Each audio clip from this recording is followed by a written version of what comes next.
Selamat sejahtera. Hari ini kita sambung dengan bab 6, ketaksamaan linear dalam dua pemboleh ubah.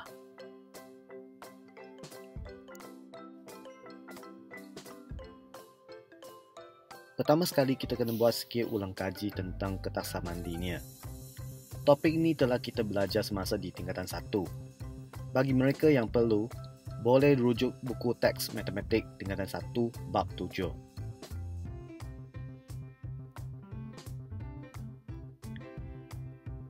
Apakah maksud persamaan?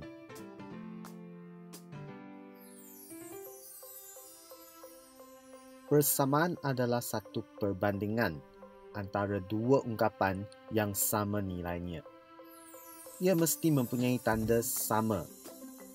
Apabila kita katakan 3x kuasa 2 sama dengan 2x, ia bermaksud ungkapan 3x kuasa 2 mempunyai nilai yang sama dengan ungkapan 2x.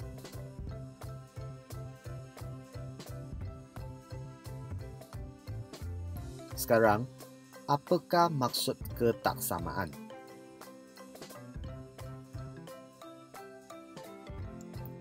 Ketaksamaan linear adalah satu hubungan antara dua kuantiti yang tidak sama nilai, iaitu nilai ungkapan di sebelah kiri mungkin lebih besar daripada ungkapan di sebelah kanan atau mungkin kurang daripada ungkapan di sebelah kanan.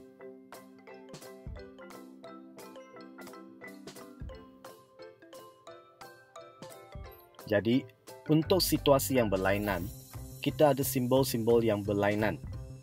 Contohnya, apabila kita kata A kurang daripada B, kita boleh tuliskan ketaksamaan ini dengan cara ini. Dan jangan lupa, apabila kita dapat satu ketaksamaan A kurang daripada B, kita boleh buat kesimpulan bahawa B mesti lebih besar daripada A. Ini merupakan sifat akas bagi ketaksamaan kita.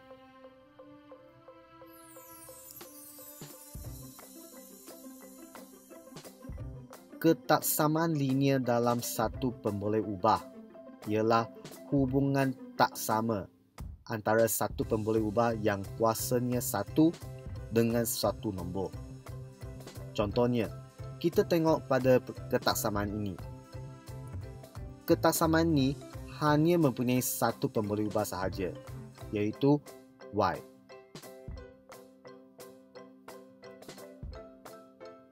Untuk menyelesaikan ketaksamaan ini, kita kena ingat apa-apa yang kita lakukan di sebelah kiri mesti kita buatkan benda yang sama di sebelah kanan. Dalam kes ini, untuk mendapat sebutan Y, kita tolak Y dari kedua-dua belah ketaksamaan ini.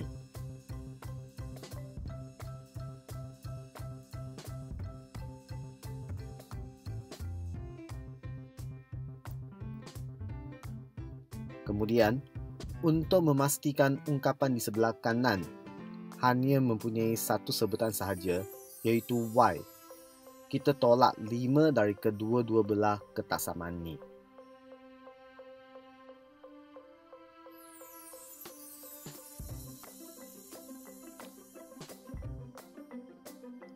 Sekarang, walaupun ini merupakan suatu ketaksamaan yang sah, tetapi secara tradisinya, biasanya kita tuliskan pemboleh ubah di sebelah kiri persamaan atau ketaksamaan. Jadi, kita kena terbalikkan ketaksamaan ini, kiri jadi kanan, kanan jadi kiri. Jangan lupa, arah anak panah pun perlu diterbalikkan.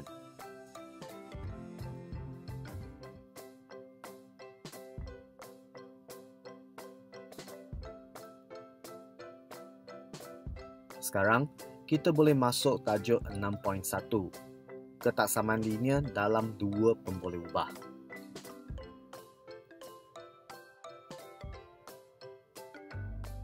Untuk definisi, ketaksamaan linear dalam dua pemboleh ubah ialah satu ketaksamaan yang menghubungkan nombor dan dua pemboleh ubah berkuasa 1.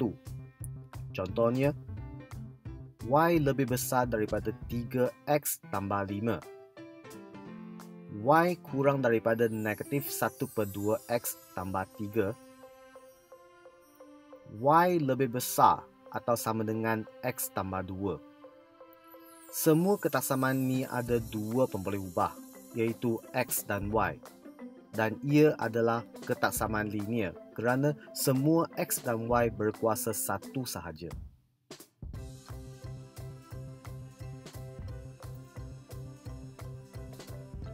Titik-titik pada suatu garis lurus Y sama dengan mx tambah c merupakan penyelesaian bagi garis lurus itu. Misalnya, titik A, B dan C merupakan penyelesaian kepada garis lurus ini kerana titik A, B dan C terletak pada garis lurus ini. Apabila koordinat X dan Y digantikan dalam persamaan garis ini, kita akan dapat satu persamaan yang benar, iaitu koordinat X dan Y bagi ketiga-tiga titik A, B dan C memuaskan persamaan Y sama dengan mx tambah c.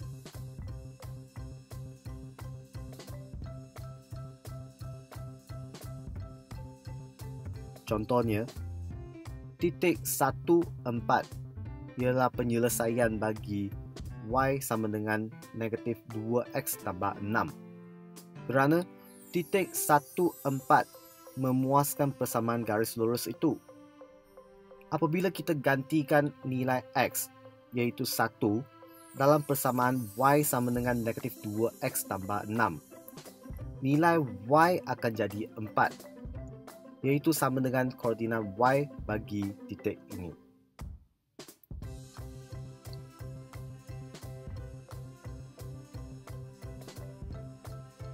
Jadi, untuk garis lurus Y sama dengan mx tambah c, apabila satu titik A yang mempunyai koordinat XY terletak pada garis lurus, nilai Y akan sama dengan nilai bagi ungkapan mx tambah c.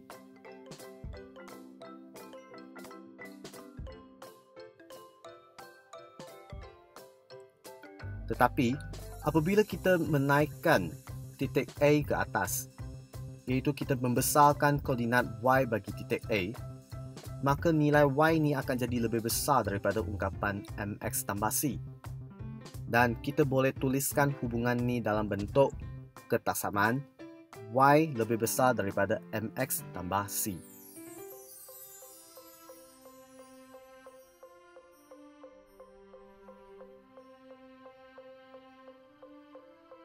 Dengan konsep yang sama, kalau kita turunkan titik A ke bawah, iaitu kecilkan nilai koordinat Y, nilai Y akan jadi kurang daripada nilai ungkapan mx tambah c. Dan kalau kita tuliskan hubungan ni dalam bentuk ketaksamaan, kita akan dapat Y kurang daripada mx tambah c.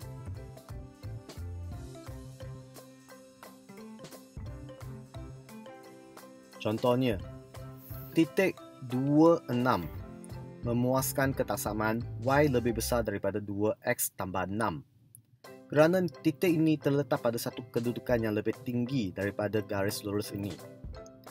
Apabila kita gantikan X jadi 2, nilai ungkapan di sebelah kanan akan jadi 2. Oleh sebab Y sama dengan 6, jadi nilai Y ni 6 lebih besar daripada ungkapan 2x tambah 6, iaitu 2.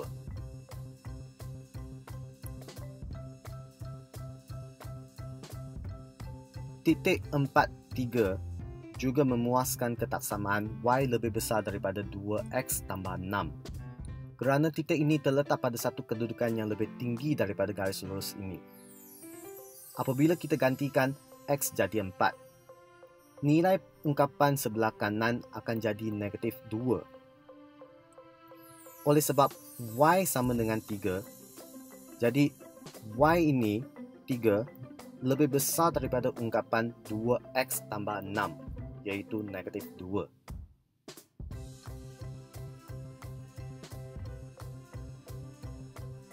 Titik 1 negatif 2 akan memuaskan ketaksamaan Y kurang daripada 2x tambah 6. Kerana titik ini terletak pada satu kedudukan yang lebih rendah daripada garis lurus ini. Apabila kita gantikan X jadi 1, nilai ungkapan di sebelah kanan akan jadi negatif 1. Oleh sebab Y sama dengan negatif 2, jadi nilai Y ni negatif 2 kurang daripada ungkapan 2X tambah 6, iaitu negatif 1.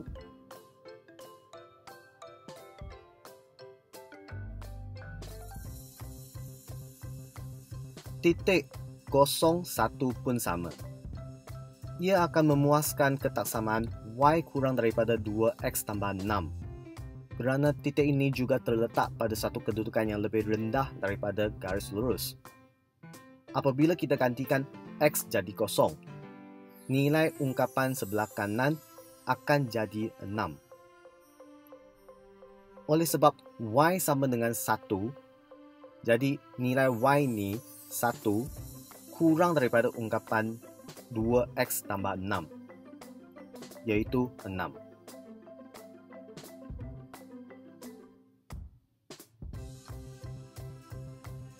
Kesimpulannya, titik yang terletak pada garis lurus memuaskan persamaan Y sama dengan MX tambah C. Titik-titik yang terletak di rantau atas garis lurus memuaskan ketaksamaan Y lebih besar daripada MX tambah C. Titik-titik yang terletak di rantau bawah garis lurus memuaskan ketaksamaan Y kurang daripada MX tambah C.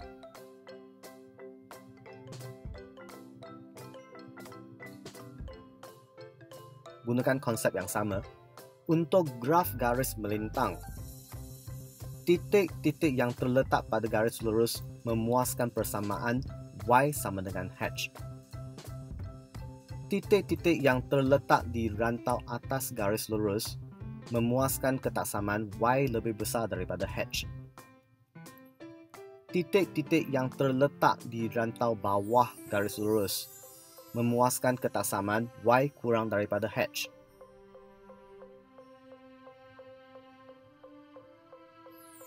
Untuk graf garis menegak, titik-titik yang terletak pada garis lurus memuaskan persamaan X sama dengan K.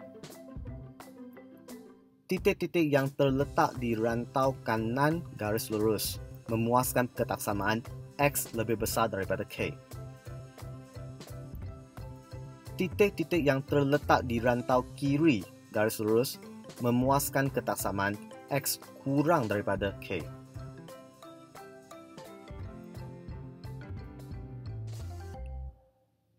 Jadi, macam mana dengan konsep lebih besar atau sama dengan dan konsep kurang daripada atau sama dengan?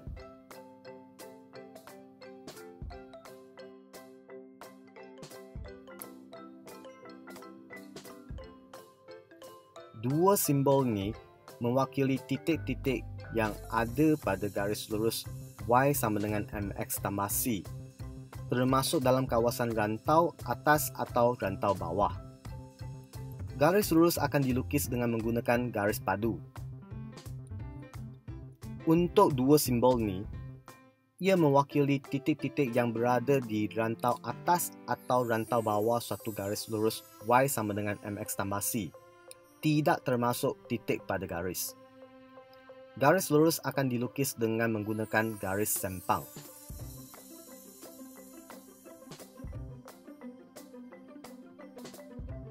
Sekarang, kita dah faham maksud bagi satu ketaksamaan.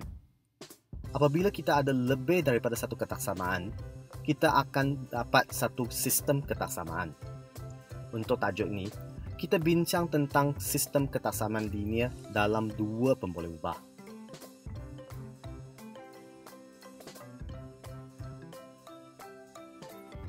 Penyelesaian bagi sistem ketaksamaan ialah semua titik dalam satu rantau yang dibatasi oleh sempadan-sempadan sistem ketaksamaan itu yang memuaskan sistem ketaksamaan tersebut.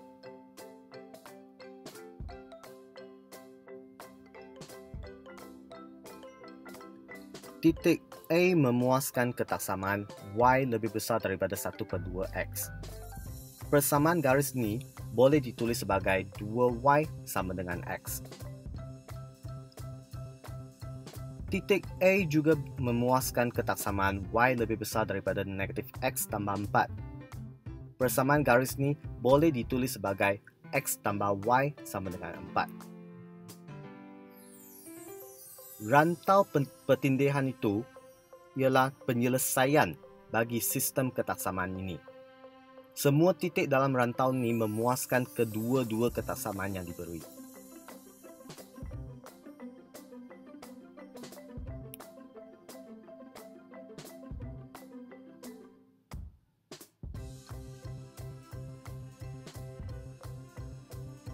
Dalam soalan peperiksaan, kita selalu perlu menukarkan ayat dalam soalan jadi ketaksamaan linear. Ini adalah senarai contoh situasi yang selalu kita jumpa dan cara kita tuliskannya dalam bentuk ketaksamaan. Kamu boleh pausekan video ini dan cuba fahamkan setiap kes yang disenaraikan di sini.